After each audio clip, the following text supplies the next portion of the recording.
Hei,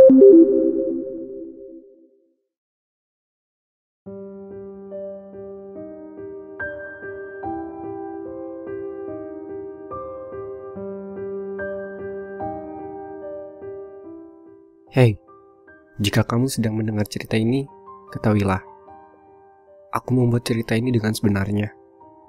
Aku membuat cerita tentang kebenaran yang ada dalam gelap. Kebenaran tentang rasa takut. Semua ini berawal minggu kemarin. Aku sedang membaca cerita seram, ya. Aku memang maniak cerita seram. Aku menjelajahi dunia maya untuk membaca cerita-cerita menakutkan. Hal ini tentunya menarik dan gratis. Aku sudah membaca beberapa cerita dan hal ini membuat imajinasiku menjadi liar. Kemudian, aku melihat cerita yang berjudul Dia Menemukanmu. Hal yang aku lakukan pertama kali adalah scrolling.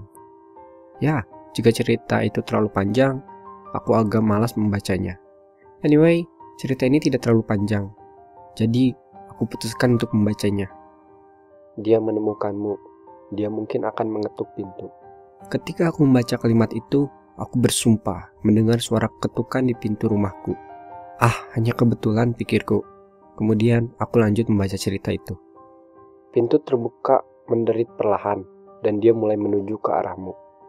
Pada saat itu juga, aku mendengar pintu terbuka dan langkah kaki menuju kamarku. Semakin dekat, aku mulai gelisah akan apa yang ada di balik pintu. Aku memejamkan mata. Kemudian terdengar, "Brandon, segera tidur. Ini sudah jam 3 pagi. Oke, maaf. Aku akan tidur sekarang." Itu suara ibuku, dan sepertinya ia sudah pergi di depan pintu kamarku. Aku kemudian menuju tempat tidur. Ketakutan tadi masih memenuhi pikiranku. Aku mulai tertidur ketika tiba-tiba aku mendengar ketukan lagi. Ketukan ini lebih keras dari yang tadi. Aku putuskan untuk melihat ada apa sebenarnya. Saat aku keluar kamar, suara ketukan itu menghilang. Kemudian, aku pergi ke kamar mandi sejenak.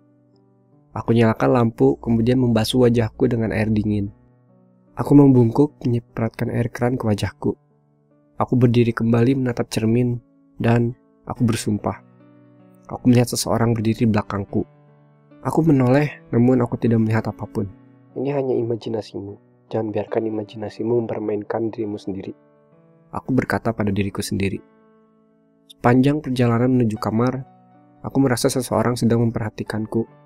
Sesampainya di kamar, aku segera menutup pintu, mematikan lampu dan berbaring di tempat tidur, bersembunyi di balik selimut.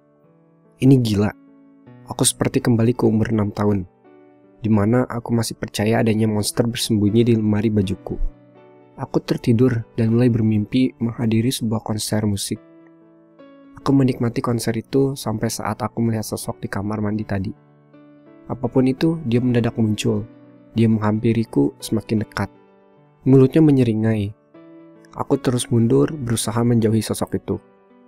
Dan aku terbangun. Keringat mengucur di sekujur tubuhku. Aku melihat jam, dan itu masih jam 3:30 pagi. Dan aku hanya tertidur setengah jam. Padahal aku merasakan seperti sudah tertidur 5 jam. Aku kembali menarik selimut dan tertidur. Aku menemukanmu. Mataku terbuka. Sontak aku duduk di tempat tidur, melihat sekeliling kamarku yang kosong. Jantungku berdetak cepat, seperti pada saat itu akan meledak karena ketakutan. Setiap suara di rumah dan apa yang aku lihat menuju ke hal-hal yang mengerikan. Aku merasa seperti aku akan gila. Nafasku mulai sesak. Aku mulai jatuh tak sadarkan diri dan aku melihat makhluk yang samar-samar sebelum aku pingsan. Aku terbangun di tempat tidur lagi, dan aku mencoba untuk menggerakkan tangan, tetapi tidak bisa. Aku mencoba hal yang sama pada kaki, tetapi hal yang sama terjadi. Aku mencoba untuk berteriak minta tolong, tapi tidak ada yang keluar. Aku melihat ke dalam cermin di depanku dan melihat mulutku dijahit tertutup. Aku meronta-ronta mencoba untuk bergerak, tapi tidak ada yang bekerja. Aku memejamkan mata dan membukanya, dan aku berhadapan dengan sosok itu lagi. Dia tidak mengatakan apa-apa, dia hanya mengamati. Jika bibirku bisa bergerak, mungkin aku akan mengeluarkan sumpah serapah. Dia berjalan ke arahku dan memegang tanganku. Aku mulai untuk bersantai sejenak, berharap bahwa mungkin makhluk ini tidak agresif. Mungkin dia hanya ingin punya teman. Pikiran itu segera aku buang jauh-jauh setelah aku melihat dia mencakar tanganku dengan kukunya yang tajam. meninggalkan bekas luka yang dalam.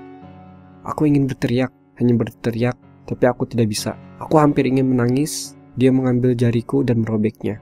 Aku menangis, dia berhenti sejenak untuk melihat wajahku, seperti dia belum pernah melihat tangisan manusia sebelumnya. Tampaknya dia tidak suka air mataku. Dia mencakar wajahku, kemudian mencongkel mataku. Aku merasakan segalanya. Aku tidak kuat menahan ini, sepertinya aku akan pingsan. Tidak, atau mungkin aku akan mati. Dia berbisik ke arahku. Aku akan selalu menemukanmu. Aku terbangun, tempat tidurku basah oleh keringat, dan jam menunjukkan pukul 8 pagi. Aku sangat lega, mengingat hal ini hanyalah mimpi. Kemudian, aku lanjut membaca cerita semalam. Kau sudah ditemukan. Dia akan mengetuk pintu. Pintu akan mulai terbuka. Kau akan mencoba meyakinkan diri kalau itu hanya mimpi. Tapi itu akan menjadi nyata saat kau bangun di pagi hari. Aku melihat lenganku dan ada bekas cakaran. Jika kau yakin akan aman, kalau kau tertidur dan bermimpi lagi, dia akan berada di sana. Dia akan memperhatikanmu. Aku mulai merasakan sesuatu. Untuk kalian yang membaca ini, dia akan menemukanmu dan dia akan membuat kalian menderita selamanya. Maaf. Aku mematikan komputerku. Aku muak dengan orang ini, orang yang menulis cerita ini, dan berbalik untuk pergi keluar. Saat aku berbalik, aku berhadapan lagi dengan sosok itu. Dia tepat di depanku, dan ini bukan mimpi. Dia berbisik, aku menemukanmu. P.S. Kau ingat? Saat aku bilang aku mendengar suara ibuku berteriak di depan kamarku dan menyuruhku untuk segera tidur, aku baru sadar saat ini, kalau aku sudah tidak tinggal dengan orang tuaku lagi.